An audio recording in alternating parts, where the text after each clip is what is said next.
How do we make engineering academia more safe and accessible? Due to a disparity in resources, certain schools do not have the access or the funding to have an abundance of equipment in their labs.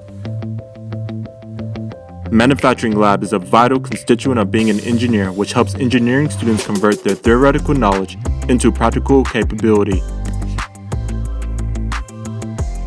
But if we can increase the accessibility for engineers to train on machinery anywhere, anytime in the world, we can continue training students with hands-on learning.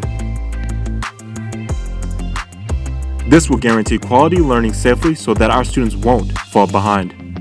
That's why, over at VR Tech, our programmers and engineers are working together to develop a smart virtual reality system utilizing Oculus VR headsets for engineering students to continue manufacturing lab during and after the COVID-19 pandemic period.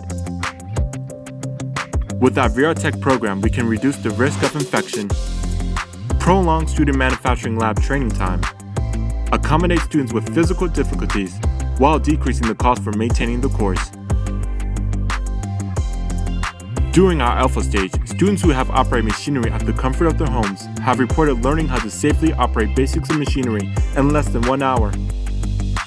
Already having 2 working machines in our simulator, such as a lathe and a drill machine, we will continue to program and import more machine features into our virtual reality simulator to increase the quality of training and user efficiency in our future updates.